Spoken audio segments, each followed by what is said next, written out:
August 14, 2003. At 12:15 p.m., incorrect telemetry data renders inoperative a power flow monitoring tool operated by Midwest Independent Transmission System Operator, also known as MESO. An operator intervenes to correct the telemetry problem, but forgets to restart the monitoring tool. At 1:31 p.m., the Eastlake, Ohio generating plant shuts down. The plant is owned by Akron-based First Energy. At 2:02 p.m., the first of several 345 kV overhead transmission lines in northeast Ohio fails due to contact with vegetation. At 2:14 p.m., an alarm system fails at First Energy's control room and is not repaired. At 3:05 p.m., a second 345 kV transmission line known as the Chamberlain-Harding line sags into a tree and trips in Parma, south of Cleveland. At 3:17 p.m., voltage dips temporarily on the Ohio portion of the grid. Controllers take no action. At 3:32 p.m., power shifted by the first failure onto another 345 kV power line, the Hanna-Jupiter interconnection, causes it to sag into a tree, bringing it offline as well. While MESO and First Energy controllers concentrate on understanding the failures, they fail to inform system controllers in nearby states.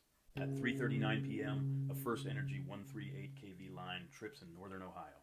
3:41 p.m., a circuit breaker connecting First Energy's grid with that of American Electric Power is tripped, as a 345 kV power line, the Star South Canton interconnection, and 15 138 kV lines fail in rapid succession in northern Ohio. At 3:46 p.m., a fifth 345 kV line, the TID Canton Central line, trips offline. At precisely 4:05:57 p.m., the Samus Star 345 kV line trips due to undervoltage and overcurrent interpreted as a short circuit. Later analysis suggests that the events to come could have been averted before this failure by cutting 1.5 gigawatts of load in the Cleveland-Akron area. In the 2 minutes between 4:06 and 4:08 p.m., a sustained power surge north toward Cleveland overloads three 138 kV lines. At 4:09 and 2 seconds p.m., voltage sags deeply as Ohio draws 2 gigawatts of power from Michigan. This creates simultaneous undervoltage and overcurrent conditions as power attempts to flow in such a way as to rebalance the system's voltage. At 4:10:34 p.m., many transmission lines trip out, first in Michigan, then in Ohio, blocking the eastward flow of power around the south shore of Lake Erie from Toledo, Ohio east through Erie, Pennsylvania, and into southern Erie County, but not most of the Buffalo, New York metropolitan area. Suddenly bereft of demand, generating stations go offline, creating a huge power deficit. In seconds, power surges from the east, overloading the East Coast power plants whose generators go offline as a protective measure. The blackout is on. At 4:10:37 p.m., the eastern and western Michigan power grids disconnect from one another.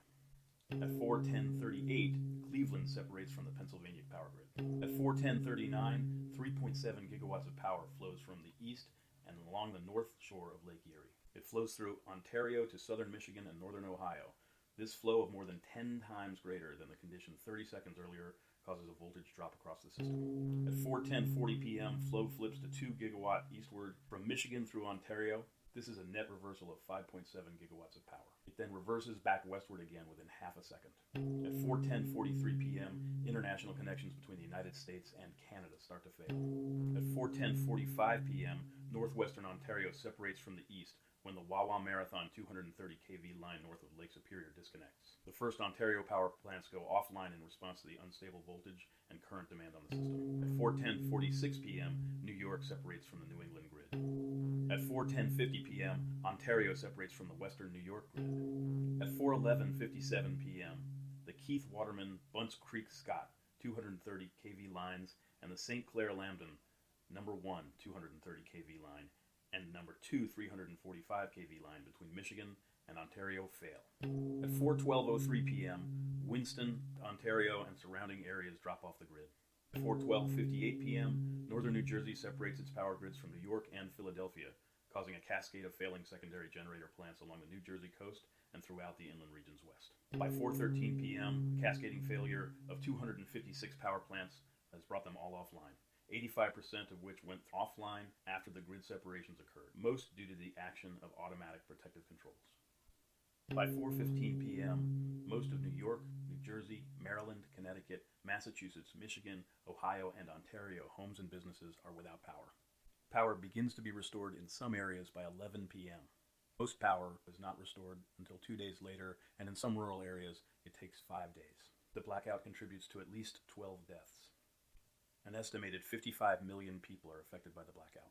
The ensuing investigation determines that First Energy and its Reliability Council failed to assess and understand the inadequacies of FE's system, particularly with respect to voltage instability and the vulnerability of the Cleveland-Akron area. It's found that First Energy did not recognize or understand the deteriorating condition of its system, that it failed to manage adequately tree growth in its transmission rights of way, and finally, the failure of the interconnected grid's reliability organizations to provide effective real-time diagnostic support is mentioned.